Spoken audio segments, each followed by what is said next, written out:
Assalamu alaikum, Kırgız elim. Amansızdarбы? Бүгүн 5-июнь 2024 жыл Баткен шаарынын так ортосунда турабыз. Баткен шаарынын өзүдө центральный көчөлөрү бул. Мына жак, мына центральный көчөсү. Айылбанктын алдыда мусорларды караңыздар, сасып кеткен учур азыр. Анан ушунда жашоочулар таң берем да, таң каласың.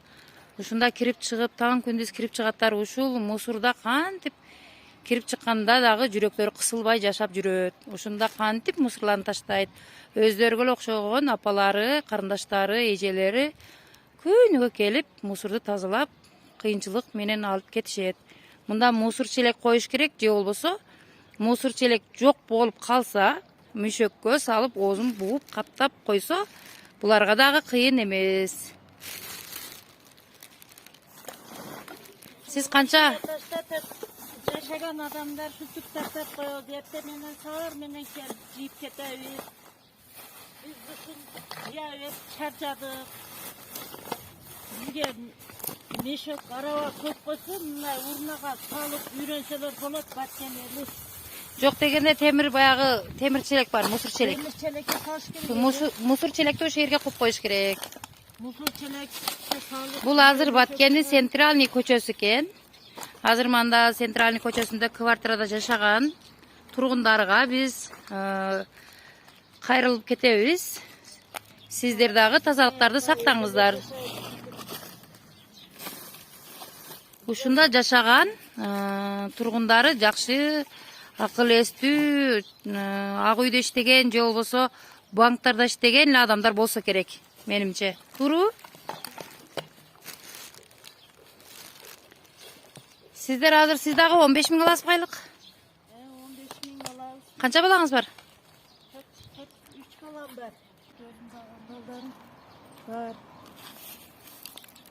Мынакей Баткен шаарынын мэриясы жок дегенде ушуну көзөмөлгө алып, ушундагы жашап аткан тургундарга дагы эскертип койсоңуздар.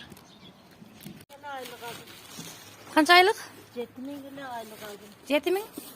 Өз бир айда канча аласың? Bir ayda 14 000 деп айтқанды, жарым айда эле кирген экен, 7 000 эле айлык алдым. Мусор таштаганда мусорларды таштап коет экен, убал. Баткенчилер нандыям зандан копкойт экен. Туура. Нанды көрүп туруп ыйлайбыз эжелер. Таш керек. Туура. Жок дегенде мына мусор челекти манда өкмөткө кайрылып туруп, мусор челекти мана коюп туруп, ана мусор челекке салыңыздар. Мусор челекке салгыңыздар келбесе, мына жерге мусор челек орното албасаңыздар, мüşөккө салып, манда койсундар. Жок дегенде ар бир адамга айтыш шарт эмес. Өзүңүздөрдүн акылыңыздарды иштетиңиздер. Башты эмне үчүн көтөрүп жүрөсүздөр?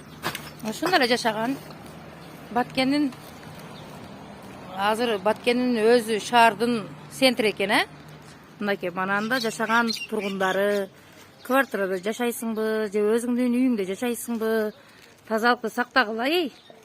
Ушунда мына азыр группадагы келиндер иштеп атат. Ар ким өзү жани, өзүгө азиз. Туурабы? Жок дегенде ушул айымдарды аяп койгулачы. Силердин апаңардай эле, силердин кызыңардай эле, силердин эжеңер, карындашыңардай эле булардын дагы жаны бар. Өскүнай жейип болдуңарбы? Молодец. Бурлай өкүңөр. Чарчабадыңарбы? Жок, чачабадык. Ушуга өзүбүздүн Баткен шаары болду. Кудайыма шүгүр, азыр 21-кылым. Чоңдорубуз ушул ар бир центральный жерлерге мусор челек кылып койсо, силер дагы мынчалык кыйналбайсыңар, Өскүнай, сен группада болгонуңа карабай ушул оор жумушка кирип алыпсың. Сага дагы өтө жүрөгүмдөн кайгырып турам. Сен азыркы учурда картаң мөөнөтү бүтүп калган, группа картаңда. Анан паспортуңдагы мөөнөтү бүтүп калыптыр. Паспорт алайын деп барсаң, ага кызыл китеп болсо, анан базага туруп, анан паспорт алат экенсиң, үйүң дагы жок экен. Ошого биздин Баткен шаарынын чоңдору кайдыгер карабай ушул өскөн ай сиңдиме чоң жардам берип койсоңуздар Алланын ыраазычылыгы үчүн. Мынакей группада экен өзү. Группада болсо дагы оор жумушту аткарат экен. Молодец.